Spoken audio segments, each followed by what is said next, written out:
Essa é a terceira aula, parte 2. Vamos continuar, então. Isso permitiria a aquisição de um saber que, de um lado, exigia conhecimentos científicos e, de outro, o aprendizado da manipulação de instrumentos, possibilitando aos trabalhadores o conhecimento e a apropriação das condições de organização do processo de trabalho e, consequentemente, do seu controle. A educação, na ótica de Marx e Engels, ajudaria na formação do sujeito político, através de uma boa base científica e tecnológica, e na transformação social e da autotransformação dos sujeitos. A gente vai ver um quadro que ele resume mais ou menos a educação politécnica, né? A perspectiva da educação politécnica, ela se insere na busca da articulação da dialética entre a educação e trabalho, né, de tal maneira que a educação não seja reduzida a um mero instrumento útil de preparação para o trabalho. Não compreende o vínculo trabalho-educação como uma simples demanda do processo de produção de atributos a serem formados no sujeito pela educação. Compreende a educação enquanto um processo inserido na busca de superação da alienação do trabalho. Dessa forma, pode ser entendida como uma educação capaz de fornecer uma sólida base científica e tecnológica aos educandos. Necessária compreensão dos modernos processos de trabalho e da realidade natural e social. Visa contribuir para uma síntese entre a teoria e a prática, fundamental para o processo de transformação social, de autotransformação dos sujeitos. Não se restringe a um mero domínio de técnicas, pois busca desvelar os princípios científicos que as embasam, os relacionamentos humanos e a ciência nesse processo. Do ponto de vista do trabalho pedagógico, uma perspectiva politécnica, ela apoia-se na concepção de que as relações pedagógicas e que, para tanto, elas devem ser baseadas na cooperação e no coletivismo, né? E na solidariedade e não na competitividade do individualismo. Nesse sentido, a gestão democrática do processo educacional é fundamental. Aos alunos e professores do ensino e aprendizagem, portanto, nenhum aluno é objeto ou matéria a ser trabalhada, nem o professor é o único a direcionar os rumos do ensino. O conhecimento do aluno nessa perspectiva é a valorização e integração ao processo pedagógico. O currículo se organiza a partir de um núcleo unitário, capaz de captar a essência do conhecimento científico e de dar condições aos educandos de acompanharem e entenderem o vertiginoso avanço científico da época, levando em consideração a tendência ao mesmo tempo de especialização e de integração das diversas áreas das ciências. Busca realizar tais anseios, sem, no entanto, eliminar outros aspectos e áreas que compõem a formação da subjetividade, tais como a arte e a educação física. E qual seria o papel do Estado, então, né, na condução da educação? Para Marx e Engels, o Estado ele deveria limitar-se em fornecer as condições materiais, especialmente a adoção de recursos para adoção, e também a incepção e fiscalização do cumprimento das leis de ensino. A formação unilateral, ela é a preocupação do Marx, é um dos aspectos relevantes da evolução politécnica e da escola unitária, é uma concepção que será discutida por Antônio. Por isso também apresentamos a definição dele, né? Que é a formação integral e a formação homilateral. Integral vem de integralis, né? De integer, que tem em latim significa tudo, assim, inteiro. O elemento homis também vem do latim e significa tudo, né? Assim, a educação ou a formação homilateral, ela quer dizer desenvolvimento integral, ou seja, por inteiro, de todas as potencialidades humanas. Significa a livre potencialidade humana.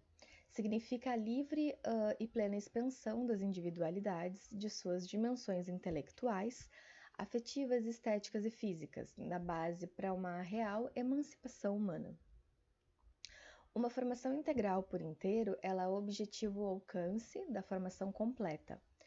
Ela contrapõe-se, portanto, à educação instrumental, especializada na tecnicista e discriminatória.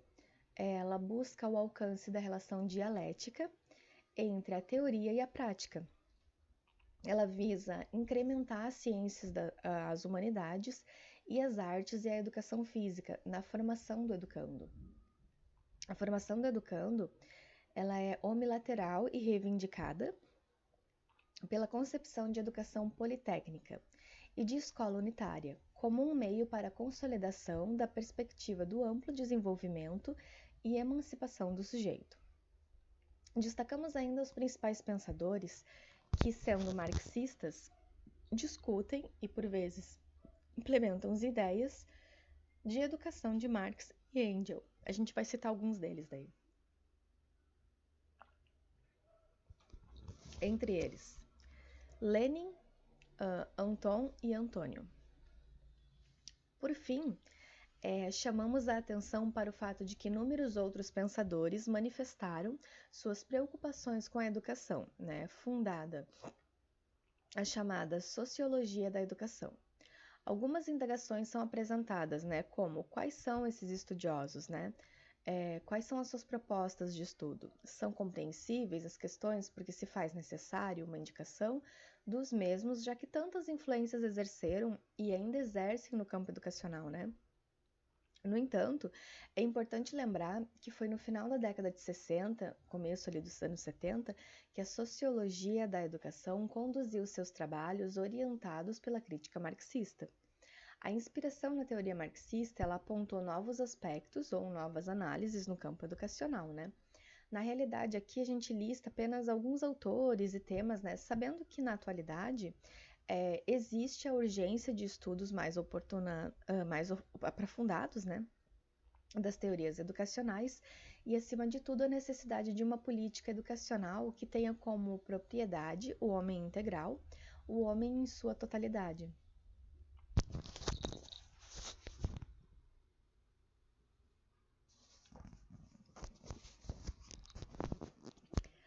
O desafio apresentado é que, ao eleger como principal referência o ser humano, é preciso alargar nossa visão de mundo, Isso é relacionar a teoria e prática com vista e educação para o sujeito e sua garantia de ampliação dos horizontes através do conhecimento crítico e responsável. Emile Durkheim e a sociologia da educação. A gente vai ver a socialização e a educação. Como vimos na disciplina de sociologia em geral, uma discussão específica sobre a sociologia, apresentamos aqui uma breve síntese, para caracterizar a educação em sua perspectiva teórica, Durkheim ele institucionaliza a sociologia como uma disciplina acadêmica, como uma definição rigorosa de teoria e de método, herdando do positivismo da ideia de que as sociedades modernas elas funcionam a partir de determinadas regras que orientam o modo de pensar, agir e de sentir dos indivíduos, que compõem que Durkheim iniciará estudos sociológicos. Deveria, dessa perspectiva, o conceito de fato social que Durkheim desenvolverá, para este e outros autores, o bom pronunciamento das partes compõe a sociedade. Em outras palavras, as instituições sociais, elas garantem a ordem ou a harmonia social, garantindo a saúde do corpo social e, com isso, seu progresso. O corpo social, ele é composto por um conjunto de órgãos ou organismos sociais, ou seja, as instituições sociais, elas seriam esses organismos que seriam funções específicas. Portanto, ao sociológico, caberia a missão de identificar as instituições sociais presentes em variadas sociedades e principalmente quais eram as suas funções. As instituições sociais podem ser entendidas como um conjunto de regras e procedimentos socialmente definidos e aceitos pela sociedade, que cumprem as funções que lhes são atribuídas por intermédio do consenso social ao longo da história de cada sociedade. Em Durkheim, é o fato social toda maneira de fazer, fixado ou não, suscetível de exercer sobre o indivíduo uma coerção exterior, né? Ou ainda toda maneira de fazer que seja geral na extensão, né, em uma sociedade dada e ao mesmo tempo possui uma existência própria, independente de manifestações individuais.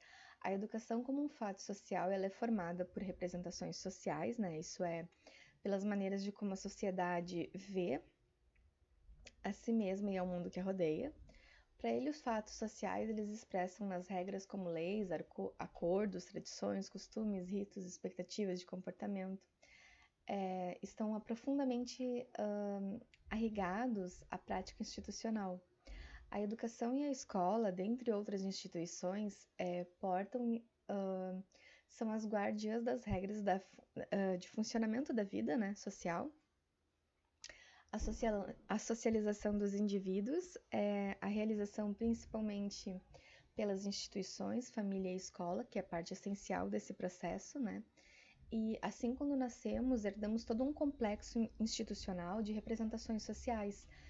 Somos iniciados pela família e depois pela escola, pelo processo educacional. Pois bem, a gente deve perguntar, né, qual a relação entre a educação e o objeto de estudo ou abordagem do Durkheim, né? Para esse autor, o que é educar, né?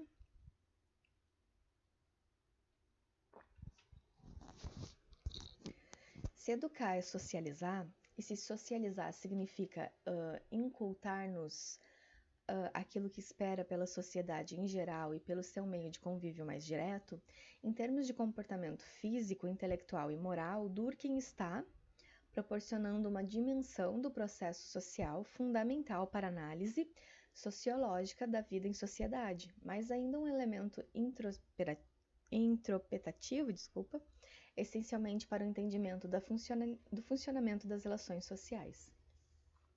Então, uma sociologia da socialização ou da educação é parte fundamental do pensamento de Durkheim? Exatamente. Durante os primeiros anos da sua vida acadêmica, ele lecionou a cadeira de Ciências da Educação na Universidade de Sorbonne, na França. E lá ele dizia com muita clareza: a educação é um fenômeno eminentemente social.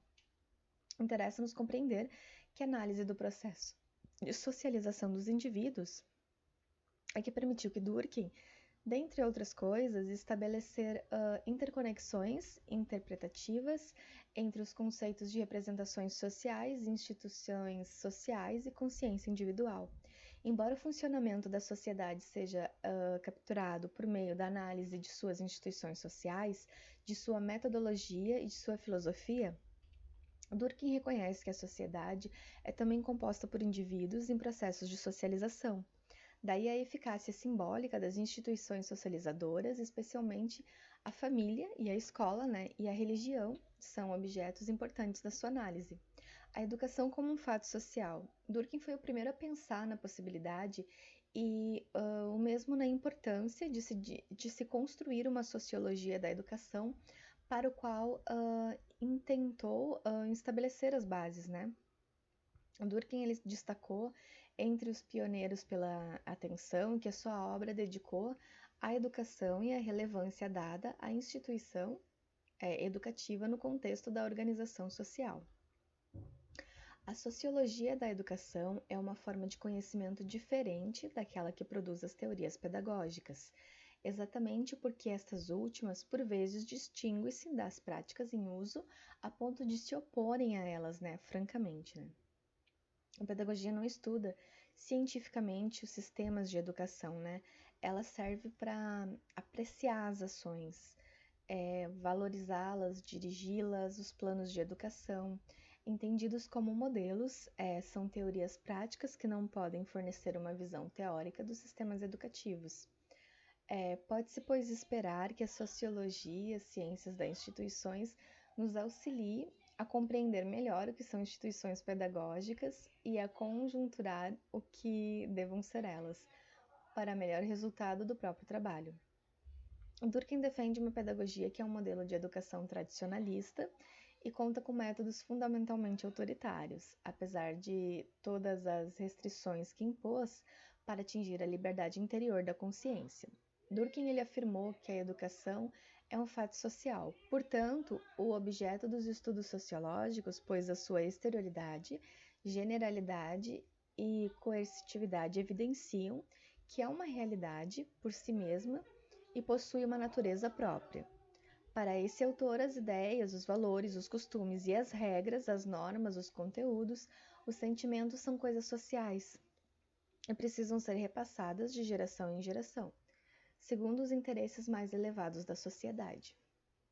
Assim, a educação se impõe sobre os indivíduos e a sociedade realiza o caráter de humanidade no próprio homem. Assim, o autor sintetiza o seu entendimento, né?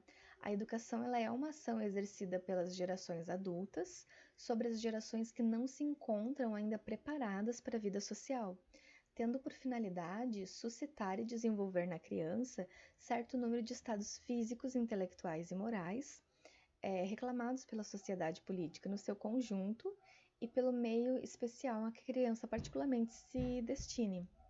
Cada sociedade constrói para o uso dela certo ideal de homem para viver em grupo, tanto do ponto de vista intelectual quanto físico e moral.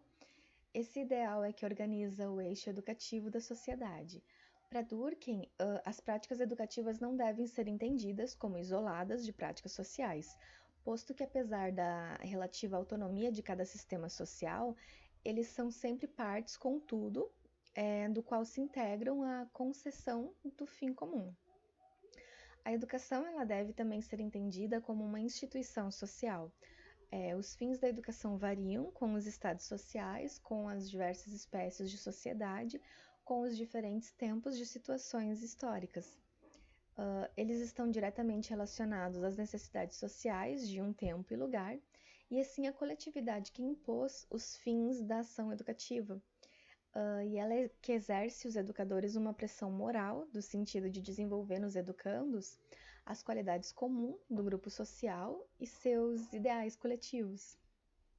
Portanto, Durkheim opõe-se a esta educação baseada no interesse individual e na livre iniciativa, que recomenda a escola ativa, sobre todas as formas, corroborando esse pensamento Piaget afirma, né? Nem tudo é brinquedo na vida, né? Portanto, é preciso que as crianças se preparem para o esforço, para a dificuldade e, por conseguinte, né, seria desastroso deixá-las acreditar que tudo que se pode fazer brincando, que não dá para fazer tudo brincando, né? Nesse sentido, o papel do professor ele se torna fundamental no processo do ensino-aprendizagem. Assim, uma vez que é pelo professor que a regra é revelada à criança, é o professor que depende tudo. A regra não pode ter outro poder que não lhe dá. Isso é, aquela cuja ideia de que ele sugere à criança, né? Não pode. Para Durkheim, cuja perspectiva em educação é considerada funcionalista, uma vez que tem como preocupação a manutenção e a integridade da vida social, não se pode interpretar a primazia das necessidades sociais sobre o homem como se a sociedade exercesse sobre esse insuportável tirania, pois seu argumento é de que sem uma sociedade, o homem estaria entregue a seus instintos mais primários e que, de fato, a sociedade que realiza o caráter da humanidade no próprio homem, pois ela obriga a considerar outros interesses que não são seus, cujos objetivos individuais há outros mais elevados. Apesar da estrutura familiar ter um lugar privilegiado nas primeiras aprendizagens, é a instituição pedagógica que apresenta para o autor um interesse especial por sua atuação, né, mais coletiva, por sua posição privilegiada na tarefa de socialização metódica das gerações mais jovens. A educação, ela deve assegurar a continuidade e assim que não é possível deixá-la ao arbítrio de particulares. Ou seja, pela importância da sua função social, o Estado não pode desinteressar-se da educação, mas ao contrário, deve submetê-la à sua influência e necessariamente monopolizar o ensino e fiscalizar a ação educativa. É função do Estado proteger seus princípios essenciais, fazê-los ensinar em suas escolas, velar para que não fiquem ignorados pelas crianças, de parte alguma, zelar pelo respeito que lhe devemos. Daí podemos concluir que a educação pública laica e democrática se fundamenta para garantir uma sociedade harmônica e funcional. Então, pessoal, essa foi a parte 2 da nossa terceira aula. Espero que tenham gostado e até a próxima.